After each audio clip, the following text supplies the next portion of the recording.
तुझे सुंदरम होई बिना मोहम्मद पार न होई।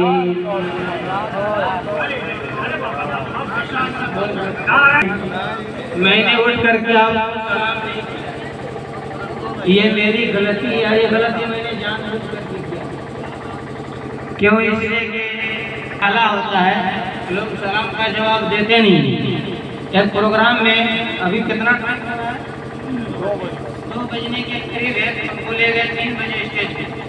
तो इसी तरह किनारे जैसे आप लोग बैठे हुए, ऐसे ही चाचा जान बैठे हुए थे। तो हम जाके देख रहे थे चाचा जान तकरीर क्या सुनेंगे, मुंह फाड़ के सो रहे हैं। तो मैंने सलाम किया, सलाम वालेकुम चाचा। तो चाचा क्यों उठेंगे, सो रहे हैं। दूसरी बार सलाम किया, तीसरी बार सलाम किया, तो कह रहे हैं ठीक है जरा, कह रहे हैं ठीक है जरा। तो हमने कहा कि चाचा आप सो रहे हैं? कहा नहीं सो नहीं रहे, हम सोच रहे हैं। तो मैंने कहा बंगाल झारखंड, अभी मैं बंगाल से ही आ रहा हूँ, बंगाल झारखंड हर जगह घूमते हैं, सोचने का ये नया स्टाइल है। तो चाचा ने प्रोग्राम 8 बजे से शुरू हुआ है और आप आ रहे हैं 3 बजे। सुनते सुनते कान भर गए, आंखों ने जवाब दे दिया है, इसलिए मुंह को खोल दिए हैं और माल को डायरेक्ट अंदर ले रहे हैं। तो इसलिए हमने सलाम नहीं किया है। हम सोचे कि थोड़ा सा जगह लेकर उसको सलाम करेंगे ताकि कोई गुनहगार ना हो जाए, क्योंकि सलाम करना सुन्नत है, जवाब देना वाजिब है। तो मैं सलाम कर रहा हूँ और अच्छी तरह से जवाब की उम्मीद कर रहा हूँ। अस्सलामु अलैकुम व रहमतुल्लाहि व बरकातुहू। वालेकुम अस्सलाम रहमतुल्लाहि। हज़रात गिरामी, इस वक्त मुझे खुद समझ नहीं आ रहा है कि हम कौन सी तकरीर करेंगे। नहीं समझ में आ रहा है कि कौन सी तकरीर करेंगे। शुरू से माशाअल्लाह देखिए हमारे दाहिने साइड हजरत मौलाना तारिक अली तहवी साहब किबला बैठे हुए हैं।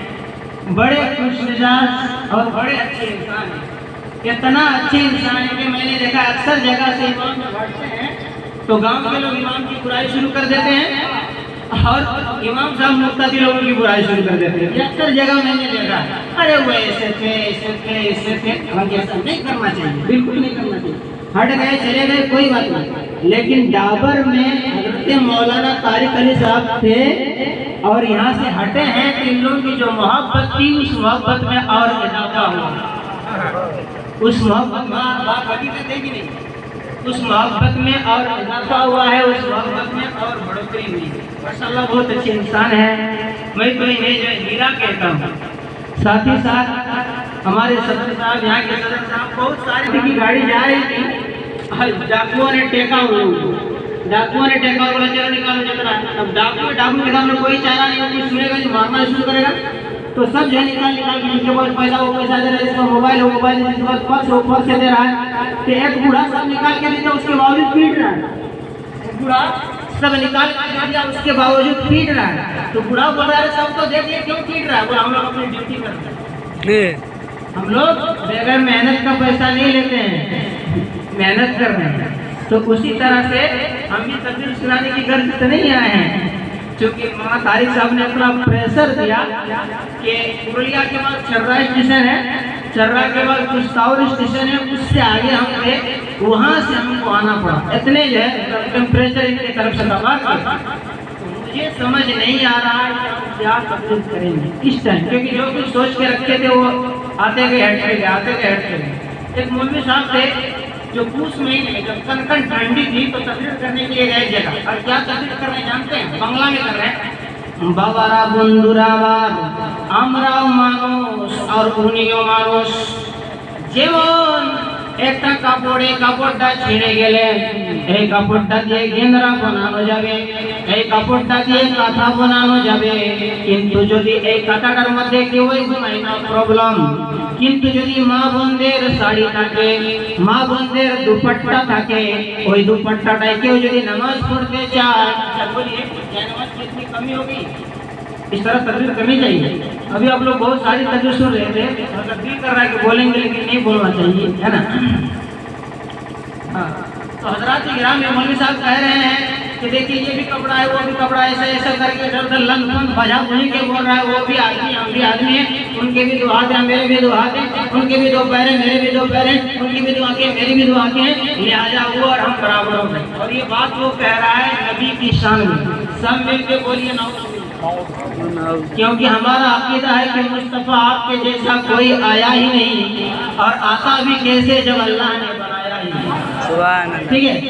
तो एक बूढ़ा आदमी बैठा हुआ, उसके सामने 3-4 लोग पोताल बैठा हुआ।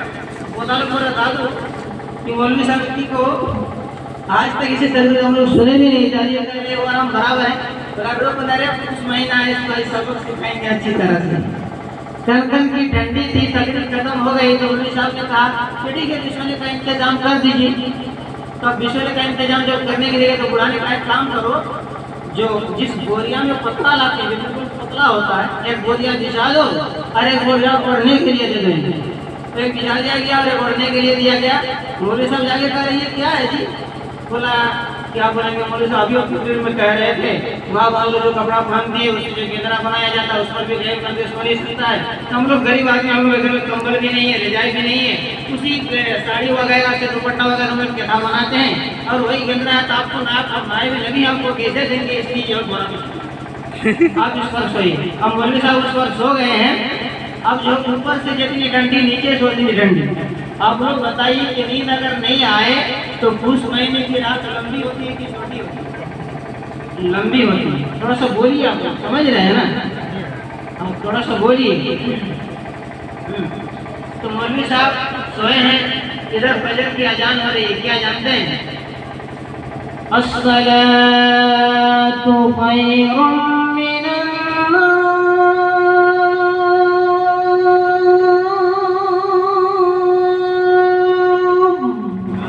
ये सुभान अल्लाह। सुभान अल्लाह। सुभान अल्लाह बोलिए, नहीं तो जो लोग सोएगा उनको डिस्टर्ब होगा। वो लोग सोचेंगे कि यार अल्लाह आज मैटर क्या है कि फजर की अजान इतनी जल्दी हो गई, इसलिए थोड़ा सा बोलिए। तो इमाम साहब जो मौलवी साहब थे बोरिया में सोए, जो नमाज बगैर पढ़े घर रवाना हो गए, जाके दरवाजे में दस्तक रहे, जल्दी खोल जल्दी खोल जल्दी खोल जल्दी खोल, ठंडी से कांप रहा और बोला जल्दी खोल जल्दी खोल। तो बीवी बोले की होई लोगो तुम्हारा मुझे अरे बागे कुछ भी आगे से आगुन था को आगुन को बीवी लकड़ी से आग जलाई है, आग को रोशन की है। एक तरफ बीवी बैठी हुई है और एक तरफ शौहर बैठा हुआ है, दोनों सेक रहे हैं। ये तो ज्यादा कांप रहा है, सेक रहा है। बीवी कह रही है वो स्वामी তুমি তো তকরির করতে গিয়েছিলে কি হলো, তোমার এত অবস্থা কেন? বলছে আরে বিউটির মা, জোসনার মা, পিঙ্কির মা, সিঙ্কির মা, বাবলুর মা, ডাবলুর মা, হাবলুর মা, আর কি বলবো, আমি ওই তকরিরটা করেছিলাম। কোন তকরিরটা গো স্বামী? ওই সাড়ে সায়া তকরিরটা করেছিলাম। বিবি বলছে স্বামী আপনার তকরির খুব ভালো, আপনার তকরির সুপার হিট, কিন্তু এই তকরিরটা পুষ মাসের নয়, এই তকরিরটা হলো বৈশাখ মাসে।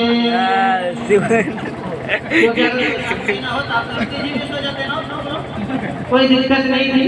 तो हजरात गिरामी, मुझे भी समझ नहीं आ रहा है कि इस वक्त क्या किया जाए। जब हम उठे हैं तभी हमको बता दिया गया है कि कितनी देर बोलना है। ठीक है, तो 30 या 35 मिनट दिया गया है, तो जिसमें और 5 मिनट बचे हुए, तो तकरीर करेंगे हैं?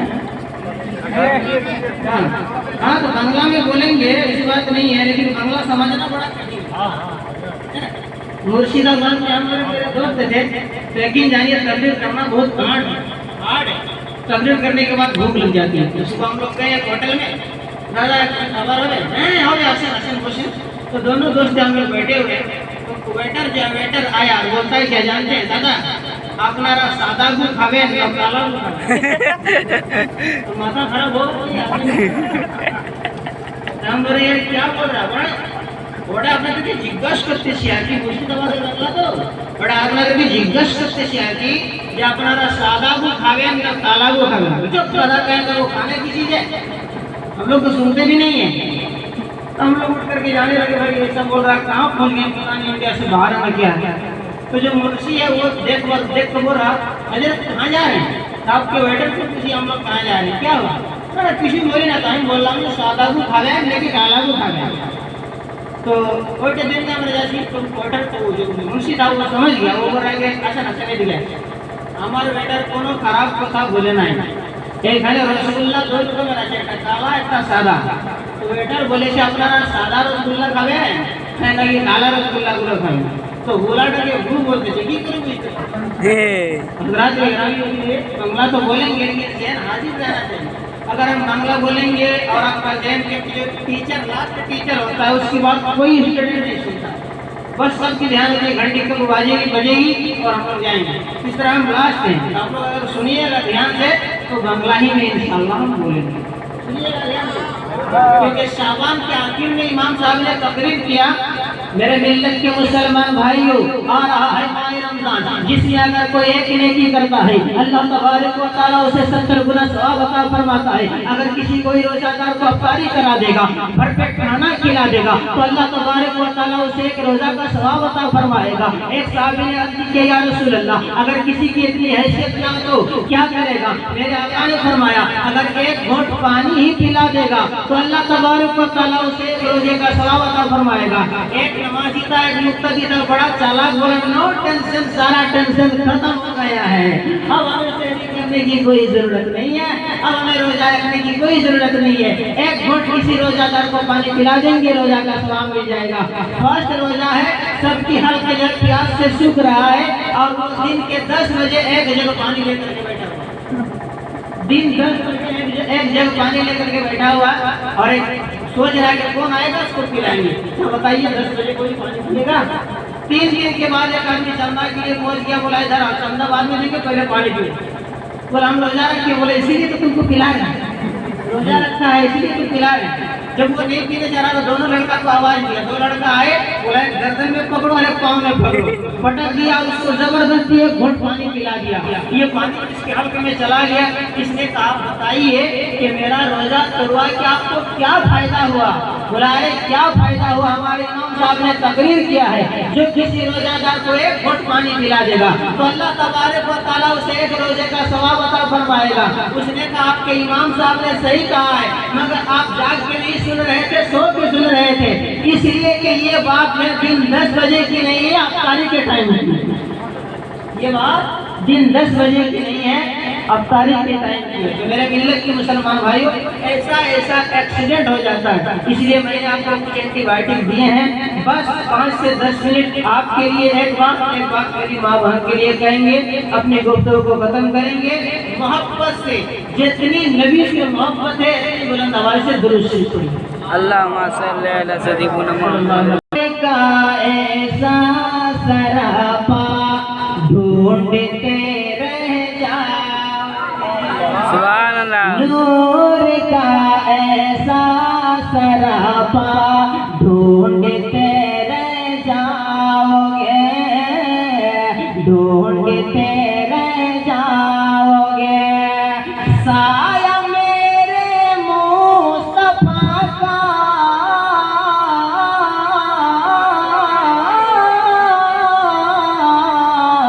साया मेरे मुस्तफा का आज ढूंढते रह सुभान अल्लाह, सुभान अल्लाह, जरूर पढ़िए। ढूंढते रह जाओ। नारे तकबीर, नारे रिसालत, मसलके आला हजरत, उलमाए अहले सुन्नत, नारे तकबीर, नारे रिसालत। नूर का ऐसा सरापा ढूंढते रह जाओगे। और इस बुढ़ापे में मैं क्यों नात पढ़ रहा हूँ, सुनिए।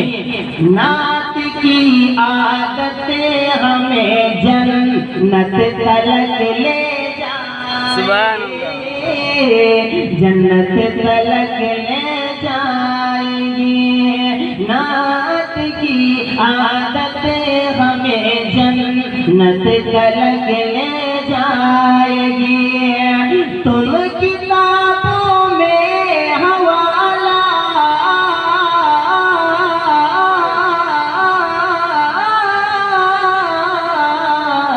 तुम किताबों में हवाला आज ढूंढते रह जाओ। सुभान अल्लाह। नूर का ऐसा सरापा ढूंढते रह जाओगे। আমার একটা গ্রামে 29টা ঘর ছিল, বলেন কয়টা ঘর? 29টা ঘর ছিল। 29টা ঘরে একটা কুয়া, ওই কুয়া থেকে সকলেই পানি খায়। একদিন একটি মেয়ে ছেলে, একটি বিটি ছেলে, একটি মহিলা, একটি লড়কি পানি তুলতে গিয়েছে ডল নিয়ে। যখন এই ডল দিয়েছে, ডল ভিতরে রয়েছে, রশি উপর উঠেছে। এসে মাকে বললো, মা ব্যাপারটা কি? রশিটা ডল থেকে গেল। মা বলছে, তুই রশিটা ঠিক করে বাঁধিস নাই। আবার তার মা একটা ডল নিয়ে গেল, ডলকে কুয়ার ভিতরে দিয়েছে। ডল রয়ে গেল ভিতরে, রশি উঠতেছে। লোকেরা ভয় হয়ে গেল, না জানি কুয়ার মধ্যে ভূত আছে, না জানি कुएं के अंदर कोई खबीस है, कोई जिन है, कोई भूत है। गांव के जो मुखिया साहब जो ने बुलाया गया, मुखिया साहब उसने ट्राई मारा तो क्या देख रहे हैं, बाल्टी अंदर रह जा रही है, रस्सी ऊपर उठ रही है। तो जो लोग झाड़ फूक करते हैं, और कैसा झाड़ फूक, हाथ के रेखा देख के बताते हैं ये होने वाला है, ऐसा हो गया है, तुम्हारे घर के दरवाजे में ये है वो है। सब पर मुसलमान यकीन रखता है, कभी मत रखिएगा। उसके पास गए और कहा, जरा हाथ देख के बताइए कुएं में क्या है। तो उस चीटिंग बाज ने क्या क्या जानते हैं? और चीटिंग बाज का बोल लो, तुम्हारे कुआते साउथ अफ्रीकार भूत আছে, साउथ अफ्रीकार भूत আছে। এটা যদি না এটাকে শেষ করো তো গ্রামের যে সবচেয়ে বড় লোক ওইটাকে মরাবে, ওই লোকটাকে মরাবে। গ্রামের সবচেয়ে বড় লোক দিয়েছিলেন তো ভয় লাগছে, গ্রামে গ্রামে চাঁদা করলো। ওই বলে দিয়েছিল 10,000 টাকা লাগবে, 10,000 টাকা তারে দিল। একটা তাবিজ দিল, কি পড়ে দিল, কি পড়লো কুয়ার মধ্যে দিল। 3 দিন পার হয়ে গেল, কিছু কাজ হলো না। একটা অন্য জ্যোতিষের কাছে গিয়েছে, অন্য চিটিং বাজের কাছে গিয়ে বলতেছে, আপনি একটু দেখেন। সে দেখে আর বললো, তোমাদের কুয়াতে সাউথ আফ্রিকার ভূত নাই, তোমাদের কুয়াতে মালয়েশিয়ার ভূত আছে। এটাকে যদি শেষ করতে চাও তাহলে 20,000 টাকা লাগবে। বললো ঠিক আছে, 20,000 টাকা দিব, শেষ হবে? হ্যাঁ শেষ হবে। সেও দিল, তাহলে কিছু কাজ হলো না। ওই গ্রামে একটা 12 বছরের ছেলে ছিল, যে ছেলেটা কোনো আলিমুল মার তকরির শুনেছিল, কোন আলিমুল মার বাস শুনেছিল, ওয়াজ শুনেছিল, নসিহত শুনেছিল। ওই ছেলেটা বলল, মুখিয়া সাহেব, ও মুখিয়া সাহেব, আমারে যদি আপনি মাইনা বাইয়া দেন, আমি সেই ভূতটাকে শেষ করে ফেলবো। সুবহান আল্লাহ। কে দূরে সরাই লাগবে, বলেন সুবহান আল্লাহ। আপনারা একবার বলেন বাবা সুবহান আল্লাহ। ना बोले तो छुए जाने। तो गाँव का बच्चा क्या बोला, छोटा बच्चा क्या बोला, हम कुएं के अंदर जाएंगे, भूत को खत्म कर देंगे। बिरादरान मिल्लत इस्लामिया এই যে কোনে ইলেকশন পার হলো, এমন মুসলমানের চরিত্র, হায় রে মুসলমান, এর কাছে নিয়েছে 500 টাকা, এর কাছে নিয়েছে 200 টাকা, ওর কাছে নিয়েছে 300 টাকা, ভোট দিয়েছে অন্য জায়গায়। ও মুসলমান, এরকম চরিত্র করেন না। 200 টাকা যে আপনারে দিয়েছে সে গরিব হয়ে যাবে না, 500 টাকা যে আপনারা দিয়েছে সে গরিব হয়ে যাবে না, আর আপনিও বড় লোক হবেন না। কিন্তু এইটা হলো ধোঁকাবাজির কাজ। আমার নবী সাল্লাল্লাহু अलैहि वसल्लम इरशाद করেছেন, मुनाफिक की 3 निशानियां हैं। मुनाफिक जब बोलेगा तो झूठ बोलेगा, वादा करके वादा खिलाफी करेगा, और मुनाफिक जब अमानत में खयानत करेगा, बोलेगा झूठ बोलेगा, अमानत में खयानत करेगा, और वादा करके वादा खिलाफी करेगा। से जाने गए लागू। ये मुनाफिक की निशानी मेरे आका सल्लल्लाहु ताला अलैहि वसल्लम ने बताई है। छोटा बच्चा क्या बोला, हम जाएंगे अंदर, तो एक रस्सी जोगाड़ करा হবে, যা বাবা ভিতরে যা, তোমার ভিতরে যে ভূতটাকে শেষ করবা। তখন ছেলেটা কি বললো জানেন? এই কথাটা শোনার পরে সকলে দান হাতটা উঠায় এই কথাটা শোনার পরে ছেলেটা 12 বছরের ছেলে কি বলেছিল শুনেন। 12 বছরের ছেলে ডাক দিয়ে বলল, মুখিয়া সাহেব, আমি কুয়ার ভিতরে যাব, কিন্তু শর্ত আছে গো, ওই রশিটাকে আপনি ধরবেন, গায়ের আরো লোকে ধরবে, কিন্তু আমার মা বাবা রশিটাকে না ধরলে আমি যাব না। আমার মা বাবা যদি রশিটাকে ধরে তাহলে যাবো। বুড়া হয়ে গেছে, ধরতেই হবে। মা বাবা এসে রশিটাকে ধরেছে, কুয়ার ভিতরে গিয়েছে। কুয়ার ভিতরে যাওয়ার পরে দেখতেছে কোনো ভূত নাই, কাফির নাই, শয়তান নাই, কিছু না, একটা বানর ঢুকে। ও ওর ভিতরে একটা বাঁদর আছে। তখন বাঁদরটাকে কাঁধে নিয়ে বলছে মুখিয়া সাহেব ভূতটাকে পেয়ে গেছি। এখন মুখিয়া দেখতেছে যে মানুষের দেখায় না, শুধু বাঁদর দেখায়। যখন এই অবস্থা দেখেছে রশি টানতে টানতে মানুষের মুখ নাই, ছেলেটার মুখ নাই, বাঁদর দেখাচ্ছে, তখন মুখিয়াও দৌড়িয়ে পালিয়েছে, গ্রামের লোক পালিয়ে গেল। আপনাদের কাছে অদম মোহাম্মদ আলম রাজা জানতে যায়, সকলে পালাইলো রশিটা ছেড়ে, কিন্তু মা আর বাপ কি পালাবে? মা আর বাপ পালাবে? ও ভাই আমার ফকির ভাই, আর সমস্ত ভাইয়ের কাছে আমার অনুরোধ, মা বাবারে চিনেন? মা বাবা কোন ব্যক্তিকে বলা হয়? আজ যে হাজী ইমাম সাহেব চলে গেলেন, কত বড় সাহারা চলে গেলেন। ও বন্ধুরা আমার, প্রাণ প্রিয় ভাই জানেরা আমার, সকলে পালাইয়ে গেল কিন্তু মা বাপ পালাই না। ছেলেটাকে মা বাপ অনেক কষ্ট করে উঠাইলো, ছেলেটা উঠার পরে বাঁদরটাকে ফেলে দিল। ছেলে বলছে মুখিয়া সাহেব আপনি আসেন, গ্রামের লোক তোমরা আসো, সকলে সামনে এসে গিয়েছে। ছেলেটা ডাক দিয়ে কি বলতে চায় জানেন মুখিয়া সাহেব? এই জন্যই বলেছিলাম আমার মা বাবা রশিটাকে না ধরলে আমি ভিতরে যাব না। আজকে যদি আমার মা বাবা না থাকতো আমিও ভিতরে রয়ে যেতাম, যেহেতু তোমরা পালিয়ে গিয়েছিলে।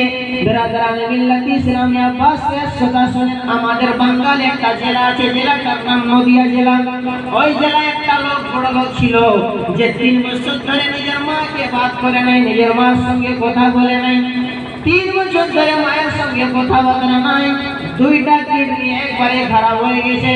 ডাক্তার বলে দিল তোমার কিডনি খারাপ, কেউ যদি তোমার কিডনি দেয় তাইলে বাঁচবি না, হলে বাঁচবি না। গিয়ে নিজের স্ত্রীকে বললো, নিজের ছেলেকে বললো, ভাইকে বললো, সকলকে বললো, কেউ কিডনি দিতে রাজি না। কিন্তু ভাইদের আমার জন্য দুঃখিনী মা।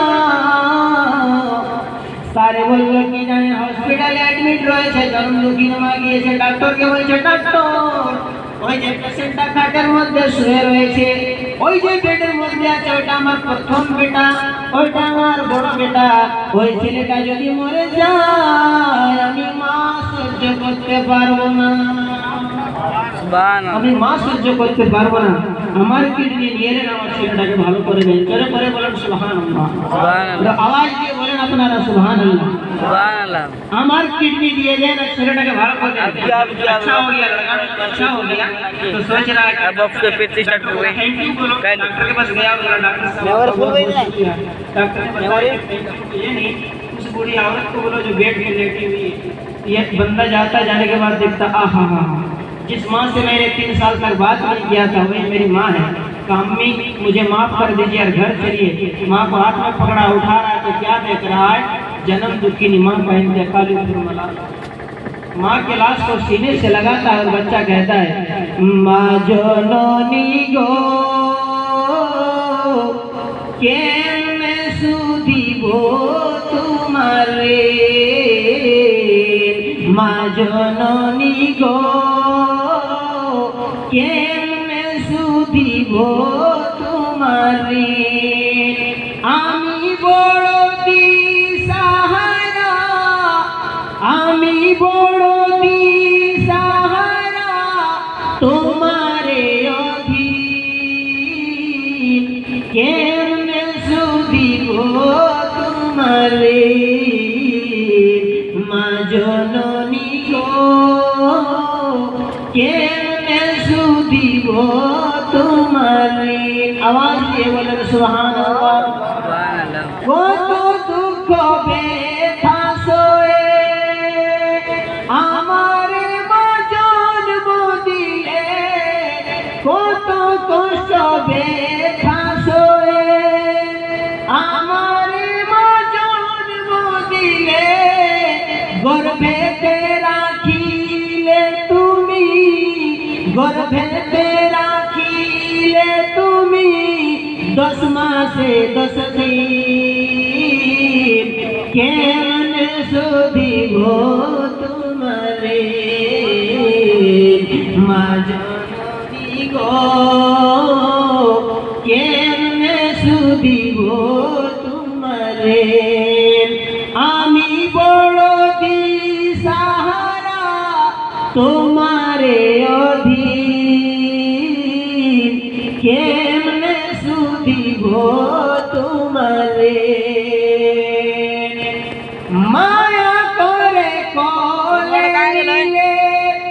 भूखेर दूध दिल ढेले हो तो रात जागले मगो हो तो रात जागले मगो चोखे गुमना केमने सुधी गो तुम्हारे माजो नोनी गो केमने सुधी गो तुम्हारे माँ बाबा मगफिरत करनी हो के जोरे करे बोले सुभान अल्लाह। तो ये नेमत होती है माँ बाप, इनको पहचानने की कोशिश करें। हज़रात गिरामी, आज हाजी इमामुल साहब हमारे बीच ना रहे, मगर आप जानते हैं ये बड़े बुढ़ आदमी थे, ये बड़े अच्छे इंसान थे। हम लोग सारे लोग गवाह हैं। हम लोग अक्सर जगह कहीं पर भी मईत हो जाती थी, किसी को कोई मिले या ना मिले जरूर मिलते थे। मैं एक मरतबा सलाम पढ़ रहा था कि रूह जब तन से जुदा हो, माह रमजान दिन जुमा हो, सामने जलवा करा हो, होठों पे कलमा रवा हो, वो बिल्कुल आंखें उनकी नम हो गई थी, आंखों से आंसू बह रहे थे और गोया कि वो यही दुआ कर रहे थे कि अल्लाह मेरी हक में इस दुआ को कबूल कर ले, मेरी हक में इस दुआ को कबूल कर ले। और अल्लाह तबारक व तआला ने उनके हक में इस दुआ को कबूल फरमाया। चुनांचे दुनिया से तो हर एक को जाना है, दुनिया से तो हर एक को रुखसत होना है। हाजी इमामुल साहब गए तो माह रमजान में गए। मेरे आका सल्लल्लाहु अलैहि वसल्लम इरशाद फरमाते हैं, सुनिए इस वक्त मैं कोई चुटकुल्ला और कोई लतीफा गाने के मूड में नहीं हूँ, आप सुनिए या नहीं सुनिए।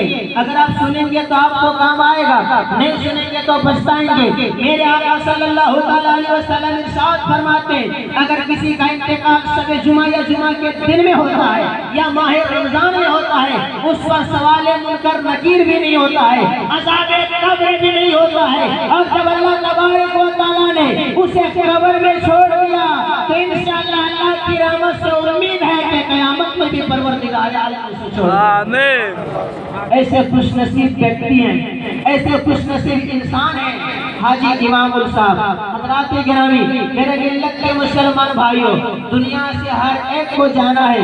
किसी शायर ने बड़े अच्छा फैसला कर दिया है कि बुलबुलो से चमन से आशियाना उठाना पड़ेगा। सुनिए जरा आप लोग, बुलबुलो एक दिल से चमन से आशियाना उठाना पड़ेगा। बुलबुलो एक दिल से चमन से आशियाना उठाना पड़ेगा। अरे उठ गया जिस घड़ी आबुदाना, छोड़ कर सबको जाना पड़ेगा। उठ क्यों? मैंने कहा मेरे मिल्लत के मुसलमान भाइयों, मदीना शरीफ की मस्जिद है। मेरे आका सल्लल्लाहु अलैहि वसल्लम फरमाते हैं, ऐ मेरे प्यारे साथियों, मौत को कितना करीब जानते हो, मौत को कितना करीब समझते हो। एक साहब कहते हैं कि या रसूल अल्लाह, मौत को इतना करीब जानता हूँ गोया कि फजर पड़ रही है, पता नहीं ज़हर पड़ने का मौका मिलेगा या नहीं मिलेगा। मेरे आका ने फरमाया, मेरी बारगाह में रह करके इतनी लंबी उम्मीद। ऐ मिल्लत के मुसलमान भाइयों नौजवानों सुनो, चाउमीन खाने वालों, चिकन चिल्ली खाने वालों सुनो, पबजी खेलने वालों सुनो, किसको दीवाना कहा जाता है। बस मैं बात करूंगा उस दीवाने की और मेरी भी गुफ्तगू खत्म हो जाएगी, है ना। चाहे उसके लिए और अगर 10 मिनट लग जाता है तो घबराइएगा नहीं। 2:15 बज चुके हैं, अगर सोइएगा तो फजर की नमाज कज़ा हो जाएगी, है ना। इसलिए अब सोना नहीं है। मेरे आका फरमाते हैं, जो कि जानबूझ करके एक वक्त की नमाज छोड़ता है 2 करोड़ 88 लाख साल तक उसे जहन्नम में जलना पड़ेगा। मौला अली रज़ियल्लाहु ताला अन्हु से हदीस रिवायत है। और अगर कोई एक वक्त की नमाज पढ़ लेता है तो अल्लाह तबारक व तआला उसे 3 करोड़ 35 लाख नेकियां अता फरमाता है। सुन लीजिए, इसलिए नींद को भगाइए, शैतान को दूर कीजिए और दोनों हाथ उठाकर बोलिए या रसूल अल्लाह, या रसूल अल्लाह के नारा से हमको प्यार है, या रसूल अल्लाह के, या रसूल अल्लाह के नारा से हमको प्यार है। अरे जिसने ये नारा लगाया उसका बेड़ा पार। सुभान अल्लाह, सुभान अल्लाह। जिसने ये नारा लगाया उसका बेड़ा पार है। अब ये दोस्तान मोहतरम, एक साथ में गाउल फजर पढ़ लिए, पता नहीं जोर पढ़ने का मौका मिलेगा या नहीं मिलेगा। मेरे नबी ने फरमाया मेरी बारगाह में रह करके इतनी लंबी उम्मीद, दूसरे साहब ने अर्ज़ किया या रसूल अल्लाह, या हबीब अल्लाह, जोर पढ़ लिया हूं, पता नहीं असर पढ़ने का मौका मिलेगा या नहीं मिलेगा। और एक साथ में अर्ज़ किया या रसूल अल्लाह, असर पढ़ लिया हूं, पता नहीं मगरिब पढ़ने का मौका मिलेगा या नहीं मिलेगा। और एक साथ में अर्ज़ किया या रसूल अल्लाह, मगरिब पढ़ लिया हूं, पता नहीं ऐसा पढ़ने का मौका मिलेगा या नहीं मिलेगा। सब साहबा ने जब अर्ज़ किया, मेरे नबी ने फरमाया আমার प्यारा साबिला सुने ना, এটা তোমাদের কথা যে ফজর পড়েছি জোর পড়তে পারবো কিনা, জোর পড়েছি আসর পড়তে পারবো কিনা, আসর পড়েছি মাগরিব পড়তে পারবো কিনা, মাগরিব পড়েছি এশা পড়তে পারবো কিনা। কিন্তু আমি নবী মওতটাকে তো কাছে মনে করি রে, যে একদিকে সালাম ফিরেছি জানি না রে দিকে সালাম ফিরতে পারবো কিনা। सुभान अल्लाह। ये मेरे आका सल्लल्लाहु ताला अलैहि वसल्लम का फरमान है, इसमें किसी को कोई शक की कोई गुंजाइश ही नहीं है। इसलिए तो हम कहते हैं मुसीबत ना पाई ज्योति, मुसीबत ना पाई ज्योति, सहारा तुम्हार কবরে হাসরে কি হবে আমার, কবরে হাসরে কি হবে আমার।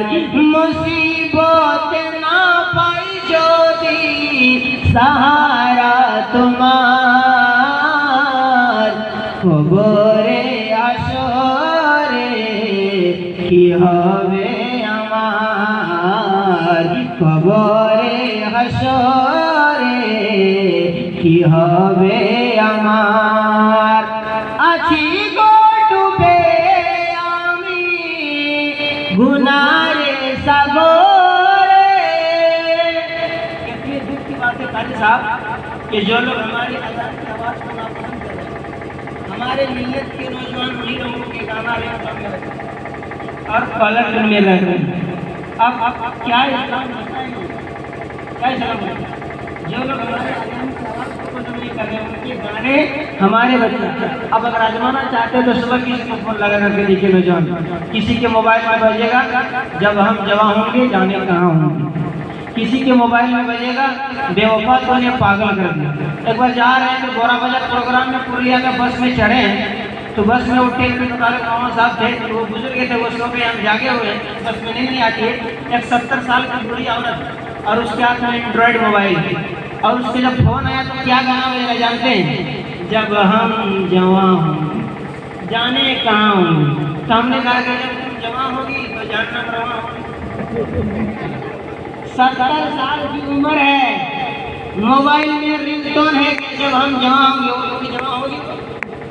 ये हाल है हमारे मिल्लत के नौजवान का। इसलिए मुसलमान भाइयों उन सब चीज़ों को जो अपने मोबाइल में कुरान की तिलावत रखिए, अपने मोबाइल में नबी की नात रखिए और उसको छोड़ करके मेरी ज़बान में कहिएगा आची को डूबे आमी गुनारे सागोरे जानी ना की होवे कबरे हाशरे तुम्हारी सुपारिश बीने तुम्हारी सुपारिश बीने केमने हो गोपार कबरे हाशरे की होवे सुभान अल्लाह। कबरे হাসরে কি হবে আমার। যদি এই কথা কথা বলেন ভাই, আপনার ভাঙা ঘরে আমার নবীজি আসতে পারে।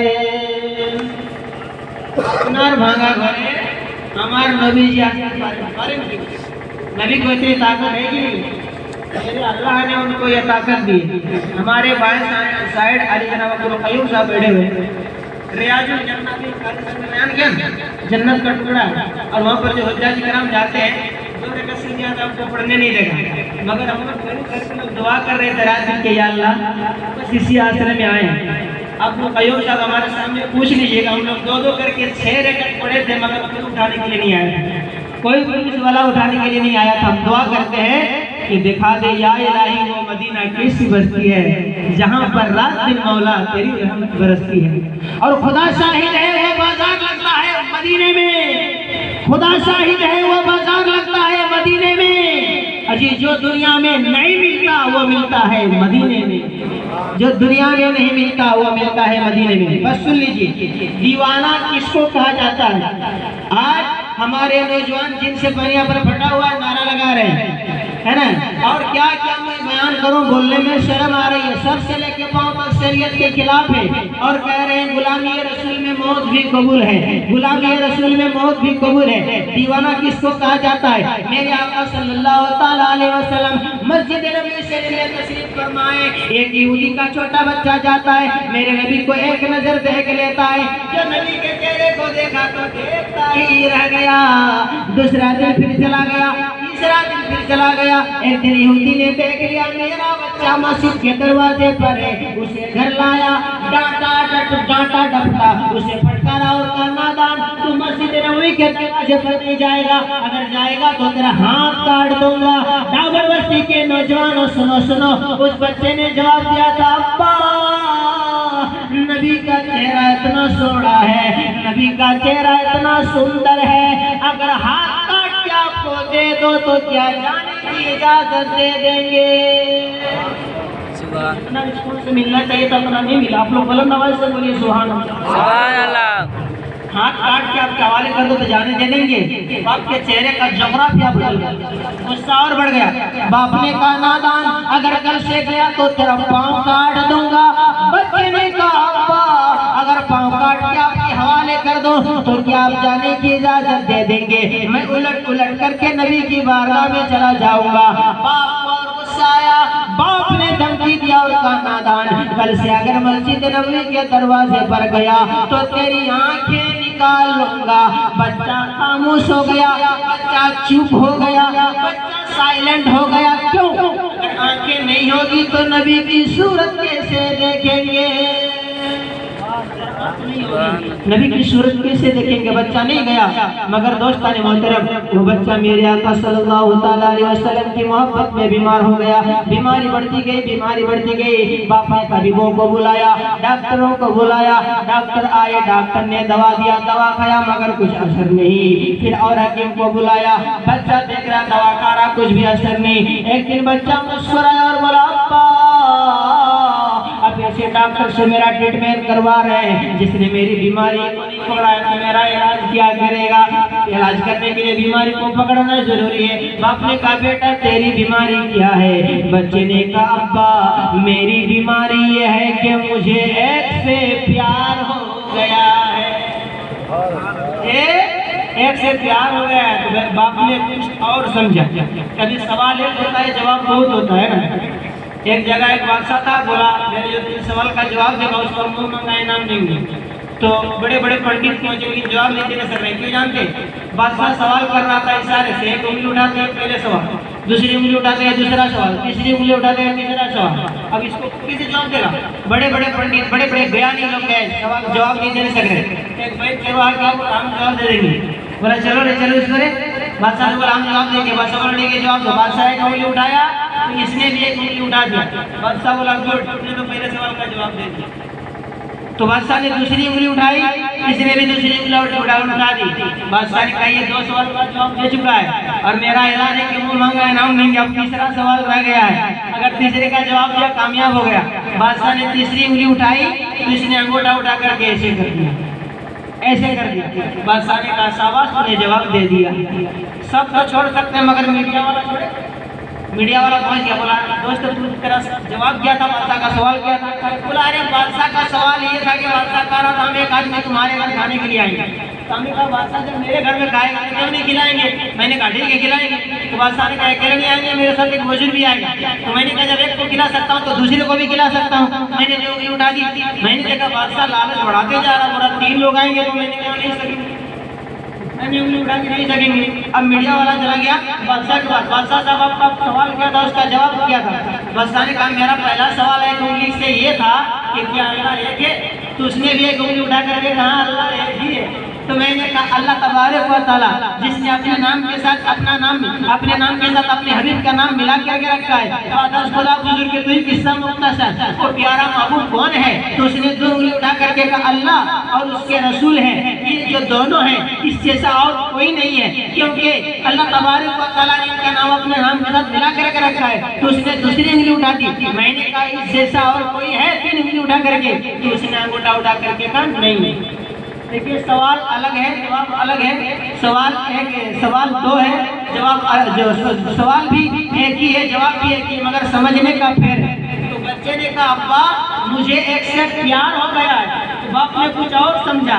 बाप ने कहा बेटा मुझे लड़की का नाम बता दे, उसका पता बता दे, उसका एड्रेस बता दे।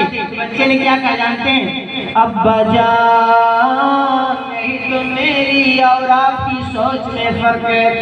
आप सोचते हैं कि मैं किसी दुनियादार से प्यार करता हूँ, ना ना ना ना ना, मैं किसी दुनियादार से प्यार नहीं करता हूँ, मैं तो मदीने के ताजदार से प्यार करता हूँ। देखिए रात के बुढ़ाते लोग देखिए, इसलिए तो मैं कहता हूँ सारी दुनिया को नींद आ गई है, उनका दीवाना बेदार है। सारी दुनिया को नींद आ गई है, सारी दुनिया को नींद आ गई, उनका दीवाना बेदार है।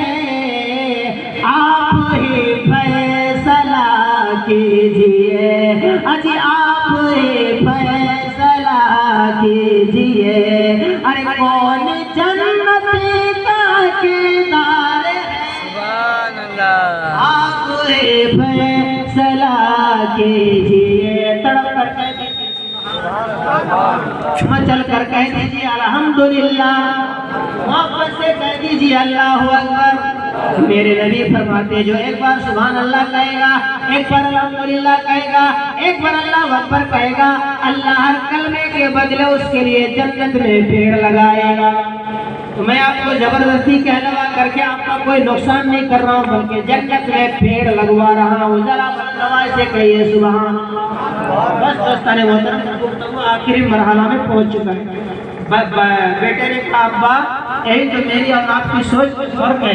आप सोच रहे कि मैं किसी दुनियादार से प्यार करता हूँ, नहीं मैं किसी दुनियादार से नहीं, बल्कि मैं मदीने के ताजदार से प्यार करता हूँ। मेरी आखिरी ख्वाहिश मिटाएंगे। बाप ने कहा बेटा आखिरी वक्त तो दुश्मन की भी ख्वाहिश पूरा की जाती है। देखिएगा बुढ़े लोग जब बीमार पड़ जाएगा तो जो है जब बीमारी के आलम में नहीं रहता, जब अच्छा रहेगा तो सिंगाड़ा भी नहीं देगा। हमारे उधर ऐसा होता है तो सिंगाड़ा भी नहीं देगा, एक तो आलू चौक भी नहीं देगा, और जब खाना पीना बंद बूढ़ा ऐसे करेगा ऐसे कर रहा बूढ़ा। तब आएगी बेटी 1 किलो रसगुल्ला लेकर के, तब आएगी बेटी सेब लेकर के, अरे सारे फ्रिज भर जाते हैं। तो बाप कहता है जब खाने से करे जब तो सिंगाड़ा नहीं दिया और अब दे रहा है रसगुल्ला। ऐसा होता है कि नहीं? ऐसा होता है कि? तो हज़रात गिरामी समय रहते हुए अपने माँ बाप की खिदमत कीजिए और उनका ख्याल कीजिए, और जब वो चले जाए तो दुआ से और कुरान पाक की तिलावत से उनकी रूह को इसाले सवाल कीजिए। बच्चे ने कहा अब्बा यही तो मेरी और आपकी सोच में फर्क है। आप सोच रहे हैं कि मैं किसी दुनियादार से प्यार करता हूँ, नहीं मैं मदीने के ताजदार से प्यार करता हूँ। मेरी आखिरी ख्वाहिश पूरा करेंगे? तो बाप ने कहा बेटा आखिरी टाइम तो दुश्मन की ख्वाहिश पूरी की जाती है, तो तू मेरा लाल है, तू मेरा जिगर का टुकड़ा है, बोल तेरी आखिरी ख्वाहिश क्या है? तो बच्चे ने कहा मस्जिद नबवी शरीफ में चले जाइए और मेरे आका से कह दीजिए क्या कि आखिरी बात है कि बीमार का, आखिरी वक्त है कि बीमार का दिल तड़पने लगा शौक दीदार का, दिल तड़पने लगा शौक दीदार का। बुझ न जाए कहीं ये चिराग, दोनों आलम के सरकार आ जाए, दोनों आलम के सरकार आ जाए। बाप यहूदी है, मजबूर होकर के नबी की बारगाह में जाता है, कहता है मोहम्मद अरबी, मेरा एक छोटा बच्चा है जो आपका दीवाना है, आपको याद कर रहा है। मेरे नबी ने साहबाए किराम से फरमाया, मेरे प्यारे साथियों चलो चलो चलो, मुझे एक दीवाना ने याद किया है। मेरे आका यहूदी के घर में आ रहे हैं, यहूदी के घर में आ रहे हैं। जब मेरे नबी दाखिल हुए, बच्चा तालीम के लिए उठना चाहता था मगर कमजोरी इतनी थी कि उठ ना सका। मेरे नबी ने फरमाया ठीक है लेटे रहो। फिर मेरे नबी ने पूछा, बच्चे ये हालत तुम्हारी कब से है, कब से ये हालत बना ली है? बच्चे ने कहा, जब से देखा तुम्हें दिल तड़पने लगा, जब से देखा तुम्हें दिल तड़पने लगा, बन के आशिकी तेरा मैं मचलने लगा। अपने आशिक को कलमा पढ़ने के लिए, अपने आशिक को कलमा पढ़ने के लिए, दोनों आलम के सरकार आ जाए, आलम के सरकार आ जाइए। बच्चे ने कहा, या रसूल अल्लाह, मैंने एक टाइम की नमाज नहीं पढ़ी है, कोई नेकी नहीं है, इसके अलावा कि मैं आपसे मोहब्बत करता हूँ, मैं अगर मर जाऊँ जहन्नम में जाऊंगा। आका मैं कलमा पढ़ना चाहता हूँ, इसलिए कब्र से लेकर के महशर तक, महशर से लेकर के कब्र से लेकर के हश्र तक, हश्र से लेकर के जन्नत की गारंटी लेंगे। मैं कलमा पढ़ने के लिए तैयार हूँ। मेरा नबी कितना पावरफुल नबी है, मेरा नबी कितना पावर वाला नबी है। मेरे नबी ने फरमाया, दीवाने अगर तू कलमा पढ़ लेगा मैं तुझे छोड़ के जन्नत में नहीं जाऊंगा। उस बंदे ने कलमा पढ़ा, रूह परवाज कर गई, गोया कि उसका जनाजा जा रहा है और वो यही कह रहा है कि फज़ल रब्बुल उला और क्या चाहिए, फज़ल रब्बुल उला और क्या चाहिए, फज़ल रब्बुल उला और क्या चाहिए, फज़ल रब्बुल उला और क्या चाहिए। मिल गए मुस्तफा और क्या चाहिए, मिल गए मुस्तफा और क्या चाहिए। अपनी गुफ्तगू को खत्म। रिश्तेदारी भाई दो शेर पढ़े।